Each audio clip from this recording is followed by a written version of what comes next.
नमस्कार। आज हम इस वीडियो के माध्यम से मूंग के अंकुरण के बाद पहला स्प्रे क्या करना चाहिए, दूसरा स्प्रे क्या करना चाहिए और किस समय पर करना चाहिए, कौन सी दवाओं का आपको उपयोग करना चाहिए, ये जानकारी इस वीडियो के माध्यम से देंगे। तो दोस्तों नमस्ते, मेरा नाम है नीरज और आप देख रहे हैं नीरज भी खेती।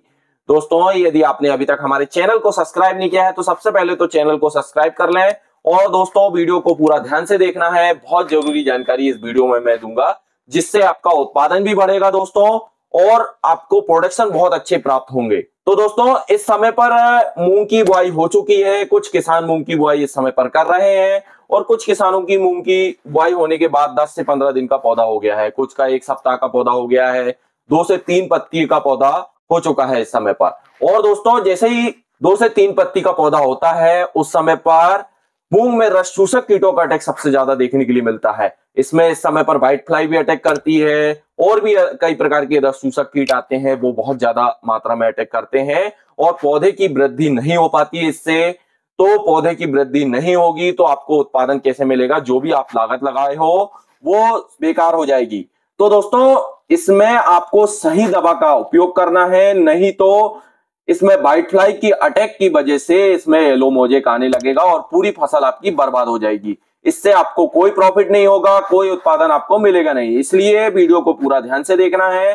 पहला स्प्रे और दूसरा स्प्रे कब करना है ये सब मैं इसी वीडियो में आपको बता रहा हूं। दोस्तों आपके पौधे पर इस समय पर बहुत तेजी से रस चूसक कीट अटैक करेंगे, क्योंकि दोस्तों इस समय पर गर्मियों में कोई भी फसल हो रस चूसक कीटों का अटैक सबसे ज्यादा देखने के लिए मिलता है। हालांकि इसमें व्हाइट फ्लाई का अटैक थोड़ा सा आपको ज्यादा देखने के लिए मिलेगा। तो दोस्तों आपको इसमें जैसे ही आपकी 10 से 15 दिन की मूंग की फसल होती है उस समय पर आपको एक स्प्रे आपको लेना है। दोस्तों स्प्रे में क्या लेना है आपको, मैं एक नॉर्मल सस्ता स्प्रे में इसमें बता देता हूं। हम दूसरे स्प्रे में थोड़ी हैवी दवा का उपयोग हम करेंगे। तो दोस्तों आपको उसमें लेना है, एक आता है थायमेथाक्साम प्लस लेमेडा। ये आपको कोई भी कंपनी का मार्केट में मिल जाएगा, परंतु दोस्तों इसमें 2-3 दवाएं ही सही होती है कुछ कंपनियों की, बाकी आपको रिजल्ट सही देखने के लिए नहीं मिलेंगे। तो दोस्तों आप एक सिंजेंटा का आता है अलीका के नाम पर, आप इसका उपयोग कर सकते हो। दूसरा दोस्तों एक अतुल प्राइवेट लिमिटेड का आता है हलिको के नाम पर, आप इसका उपयोग कर सकते हो। दोस्तों इसका डोज क्या रखना है आपको, फर्स्ट में जब 10 से 15 दिन की आपकी मूंग की फसल हुई उस समय पर आप पहला स्प्रे कर रहे हो तो इसका डोज आपको 100 ml प्रति एकड़ करना है और दूसरा दोस्तों आपको 10 ml प्रति पंप के हिसाब से आपको स्प्रे करना है। यदि आप डायरेक्ट पूरा घोल बना रहे हो तो 100 ml 150 लीटर में घोल बना लीजिए और यदि आप पंप में डायरेक्ट डाल के स्प्रे कर रहे हो तो आप 10 ml प्रति पंप के हिसाब से स्प्रे करिए। दोस्तों एक बात का ध्यान रखना है, आपको पानी की मात्रा का ज्यादा उपयोग करना है। ये नहीं कि आपने 5 से 6 पंप में 1 एकड़ को पूरा कर दिया, इसलिए आपको ज्यादा स्प्रे करना है, पानी का ज्यादा आपको उपयोग करना है। 1 एकड़ में 10 पंप आपको स्प्रे करना है। दोस्तों इसके साथ एक आप नॉर्मल एक फंजीसाइड का उपयोग करें, कार्बनडाजिम प्लस मैनकोजेब का उपयोग कर सकते हो या प्रोपिनेब एक इंट्राकाल आता है 25 ग्राम प्रति पंप के हिसाब से आप इंट्राकाल का उपयोग कर लीजिए। इसमें जिंक की मात्रा भी होती है दोस्तों, इससे पौधे को भूख भी लगेगी और पौधा अच्छे से ग्रोथ करेगा।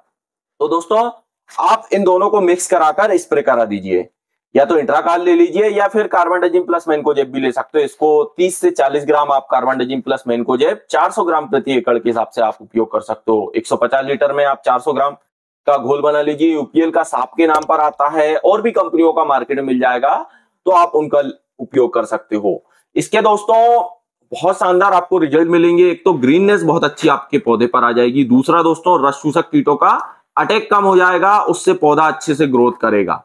अब दूसरा स्प्रे आपको कब करना है ये बहुत महत्वपूर्ण है दोस्तों, क्योंकि इसमें दोस्तों इस समय पर आपको इल्लियों का अटैक भी देखने के लिए मिलेगा। तो दोस्तों जैसे ही आपकी फसल 25 से 30 दिन की होती है, मूंग की फसल 25 से 30 दिन की होती है, उस समय पर आपको दूसरा स्प्रे आपको करना है। तो दोस्तों इसमें तो इस समय पर आपको इल्लियों का अटैक भी देखने के लिए मिलेगा, तो इसमें हम ऐसी दवा का उपयोग करेंगे जो लंबे समय तक आपको रिजल्ट दे।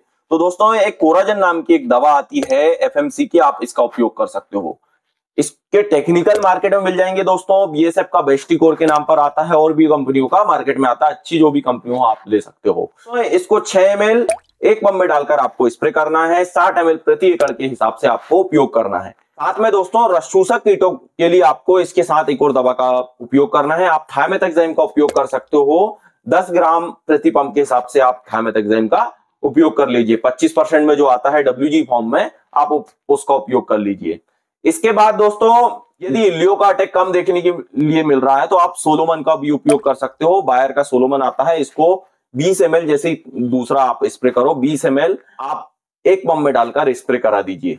दोस्तों एक बात का ध्यान रखना है, जब दूसरा आप स्प्रे करवाओ इसके साथ आपको एक माइक्रोन्यूट्रिएंट आपको उपयोग करना है। चाहे अमीनो एसिड ले लो, आप ईसाबेन का उपयोग कर सकते हो 40 ml प्रति पंप के हिसाब से, या एम्बिशन आता है बायर का, इसका उपयोग कर सकते हो 40 ml के हिसाब से, या फिर एरिस का एग्रोमिन गोल्ड आता है 30 ml के हिसाब से आप इसका उपयोग कर सकते हो। दोस्तों एक ही दवा का उपयोग करना है, ना कि आपने तीनों मिला के स्प्रे कर दिया, ऐसा नहीं करना है। इसके दोस्तों बहुत शानदार आपको रिजल्ट मिलेंगे और आपका उत्पादन 2 से 3 क्विंटल बढ़ेगा इन दवाओं का, यदि आप रेगुलर स्प्रे करते हो जैसे मैंने बताया हूं उस हिसाब से यदि आप स्प्रे करते हो तो बहुत शानदार आपको रिजल्ट देखने के लिए मिलेंगे। दोस्तों ऐसे ही जानकारी देखने के लिए हमारे चैनल को सब्सक्राइब कर लें और दोस्तों के साथ ये जानकारी जरूर शेयर करें, क्योंकि दोस्तों मूंग की यदि किसी ने खेती किया है तो उसको बहुत अच्छा नॉलेज इससे आपको इस वीडियो से मिल जाएगा, जिससे उसका उत्पादन भी बढ़ेगा। तो दोस्तों नमस्ते, जय जवान जय किसान, मिलते हैं अगले वीडियो।